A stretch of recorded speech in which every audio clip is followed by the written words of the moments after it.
करके कई रेस्टोरेंट के मालिक मिलावटी और घटिया भोजन बेचकर भारी मुनाफा कमा रहे थे। वहां मिलने वाली महकती हुई चिकन बिरयानी, कबाब और तरह तरह के व्यंजन, ये सब सड़ चुके खाद्य पदार्थ नकली तेल और खतरनाक रसायनों से, रंगों से तैयार किया जाते। लेकिन इस बात से बेखबर मासूम जनता और पर्यटक उस स्वाद से लीन होकर रोज झुंड के झुंड अकड़ाकर खाते और गंभीर बीमारियों के शिकार हो रहे थे। पेट दर्द और फूड पॉइजन के कारण लोग अस्पताल के चक्कर लगा रहे थे, पर कोई इस पर ध्यान नहीं दे रहा था। इस भयानक स्थिति को पूरी तरह से नियंत्रण करने के लिए फूड एंड ड्रग एडमिनिस्ट्रेशन विभाग के शहर में नए आए तबादले पर एक कड़क और निष्पक्ष आईएएस ऑफिसर जानकी राम आया। वो इतना ईमानदार था कि अगर उसके रिश्तेदार की भी दुकान होती, अगर वो नियमों का पालन नहीं करते तो वो उन्हें भी नहीं छोड़ता। अगर कोई रिश्वत देने की कोशिश करता तो वो कड़ाई से टुकरा देने वाला इंसान था। मुंबई में कदम रखते ही पहले ही दिन जानकी राम ने अपने डरपोक कांस्टेबल शिवम को बुलाया और आपातकालीन बैठक बुलाई। जानकी राम ने अपनी मूंछों पर ताव देते हुए, देखो शिवम, हम यहाँ कुर्सी पर बैठकर समय बिताने नहीं आए हैं। इस शहर में लोगों की जान से खिलवाड़ कर रहे मिलावटी रेस्टोरेंट के मालिक के दिल में दहशत पैदा करनी होगी। आज से प्राइवेट इंस्पेक्शन शुरू होगा। हर होटल की रसोई में एक एक कोने में जांच करनी होगी। सर जानकी राम सर, आपको इस मुंबई शहर के बारे में अभी तक ठीक से नहीं पता सर। यहाँ के रेस्टोरेंट के मालिक बहुत बड़े बड़े लोग हैं सर। उनके राजनीतिक समर्थ और गुंडों का शव प्राप्त है।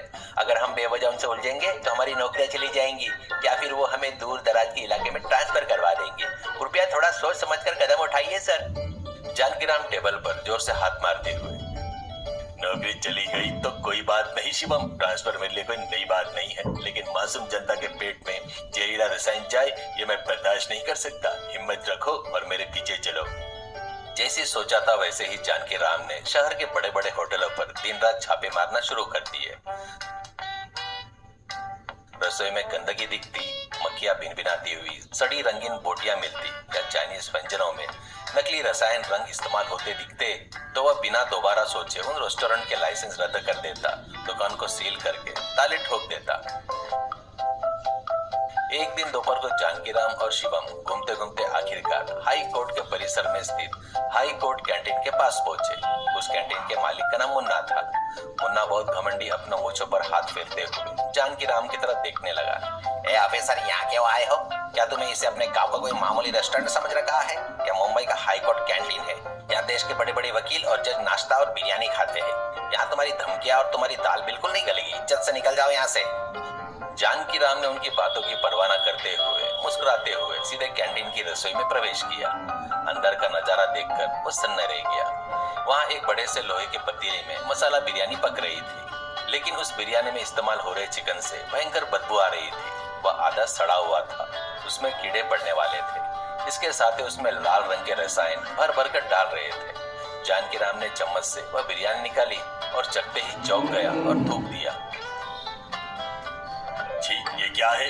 कोई भी फूड इंस्पेक्टर अगर ये बिरयानी खा ले तो हैरानी रह जाएगा। सड़ा हुआ मांस और कैंसर पैदा करने वाले आर्टिफिशियल रंग डालकर इसे बिरयानी बताकर वकीलों को खिला रहे हो। इसे खाकर तो इंसान की आंतें जल जाएगी रे राक्षस। जनता की सेहत के साथ खिलवाड़ कर रहे हो। बिरयानी देखने में लाल और खाने में स्वादिष्ट लगे तो काफी है सर। रंग डाले तभी तो ग्राहक आकर्षित होते हैं। वैसे भी मुझे यह सवाल पूछने की हिम्मत इस शहर में किसकी है? जानकी राम ने एक पल भी देरी किए बिना सीलिंग बोर्ड निकाला, कैंटीन के दरवाजे पर चिपकाया और उस पर बड़ा सा ताला लगा दिया। इस पल से यह हाई कोर्ट कैंटीन सील गिर जाती है। इसका लाइसेंस स्थायी रूप से रद्द किया जाता है। कैंटीन सील होने के कारण दोपहर की बिरयानी खाने आए वकीलों को बहुत गुस्सा आया। उसमें से रोहन नाम का एक मुख्य और घमंडी वकील आगे आया। आईपीएस ऑफिसर जानकी राम, तुम्हारी इतनी हिम्मत कैसे हुई कि तुमने हाई कोर्ट के कैंटीन पर ताला लगा दिया? क्या तुम हमें भूखे रखोगे? तुम्हारे खिलाफ हाई कोर्ट में अवमानना का केस दर्ज करवा दूंगा। तुम्हारी आईपीएस नौकरी छीन लूंगा। देख लेना, तुम्हें सड़क पर लाकर खड़ा कर दूंगा। वकील साहब, कानून के आगे सब बराबर है। आप कोर्ट के न्याय के लिए लड़ते हैं और मैं लोगों की थाली में जाने वाले भोजन में ईमानदारी के लिए लड़ता हूँ।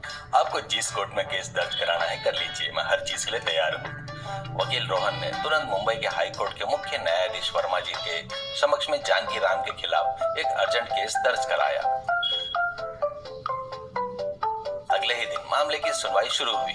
कोर्ट हॉल में वकील और जनता से खचाखच भरा हुआ था।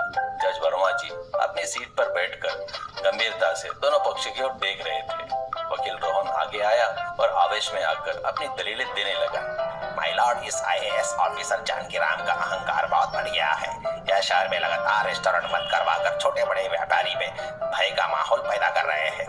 इतने पर ही नहीं रुके, इन्होंने हमारी पवित्र हाई कोर्ट की कैंटीन को भी नहीं छोड़ा, उसे सील करके ताला लगा दिया। इसकी वजह से सैकड़ों वकील, जज और कोर्ट का स्टाफ भयंकर रूप से परेशान हो रहे हैं। मेरी प्रार्थना है कि इसे तुरंत नौकरी से बर्खास्त करके जेल भेज दिया जाए।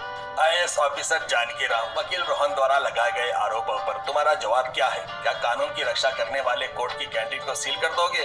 क्या तुम्हारे पास इसके लिए कोई सबूत है क्या? जानकीराम विनम्रता पूर्ण कटघरे में खड़ा हो गया। उसके पीछे खड़ा कांस्टेबल शिवम डर के मारे थरथर कांप रहा था। जानकीराम ने हाथ जोड़े अपनी स्पष्ट और दृढ़ आवाज में बोलना शुरू किया। माय लॉर्ड, मैं ना तो कानून के खिलाफ हूँ और ना ही इस पवित्र कोर्ट के खिलाफ, लेकिन इस मुंबई शहर में जो भयानक अन्याय हो रहा है उसका सच आपको जानना ही होगा। इस शहर के होटल के मालिक सिर्फ पैसे के लालच में मिलावटी खाना बेच रहे हैं। सड़ा हुआ चिकन, घटिया तेल और कैंसर फैलाने वाले केमिकल रंगों का इस्तेमाल करके बिरयानी और कबाब में मिलाया जा रहा है। यह सब कुछ बिरयानी में मिलावट हाईकोर्ट के बाहर ही बेचा जा रहा है। वकील रोहन बीच में टोकते हुए चिल्लाए। झूठ, यह सब झूठ है। बचाव के लिए गड़ा हुआ झूठ बोल रहे हैं माय लॉर्ड। माय लॉर्ड, मुझे अपनी बात पूरी करने दीजिए। जिस दिन मैं हाईकोर्ट की कैंटीन का निरीक्षण किया था, वहां पर पक रही बिरयानी को देखकर मैं दंग रह गया। उसमें इस्तेमाल हो रहे मांस सड़ चुका था, उसमें भयंकर बदबू आ रही थी। वह बिरयानी खाकर किसी को भी फूड पॉइजन होना तय था। वकील हो या जज, बिना किसी के भेदभाव के यह कैंटीन के मालिक सबकी जान से खिलवाड़ कर रहा है, इसलिए मैंने सील किया है। जानकीराम ने ठंडी सांस ली और अपने दिल पर हाथ रखकर व्यक्त किया। जानकीराम के आंख में आंसू आ गए। माय लॉर्ड, मेरी ईमानदारी का मुझे क्या इनाम मिला जानते हो? पिछले 3 सालों में मेरा 10 बार अलग अलग जिलों में ट्रांसफर किया जा चुका है। मैं जहाँ भी जाता हूँ मिलावट खोरों को रोकता हूँ तो मुझे ही अपराध की तरह देखा जाता है।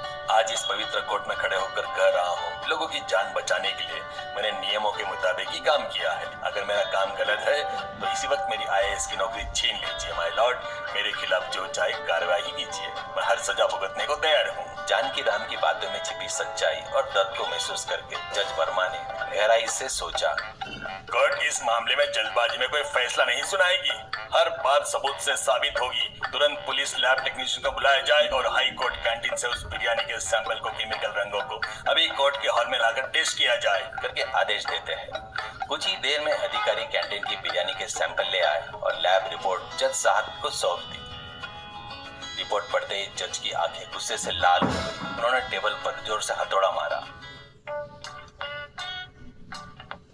माय गॉड, लैब रिपोर्ट से यह साफ जाहिर होता है कि इस बिरयानी में खतरनाक जहरीले केमिकल्स और सड़ा हुआ मांस मौजूद था। यह भोजन नहीं बल्कि धीरे धीरे इंसान को मारने वाला जहर है। वकील रोहन, एक ईमानदार आईएएस अधिकारी को आपको बीमारी और जान से खतरे से बचा रहा था और आप उस पर ही झूठा आरोप लगाकर उसकी नौकरी छीनना चाहते थे क्या? आपको जरा सी भी अक्ल है क्या?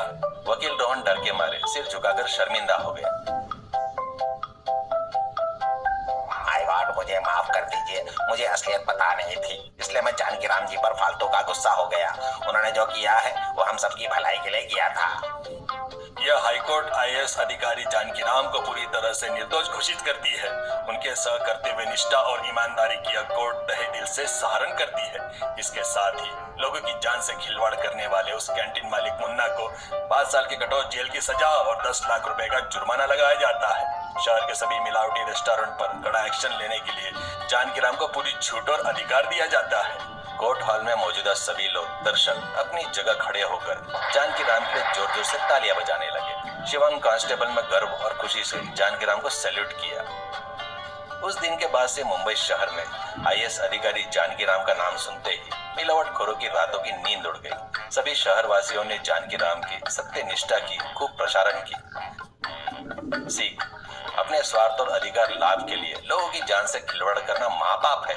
ईमानदारी और धर्म के रास्ते पर चलने वाले के सामने चाहे कितनी भी रुकावटें या ट्रांसफर क्यों ना आ जाए, अंत में जीत सत्य की होती है और समाज में उन्हें सच्चा सम्मान मिलता है।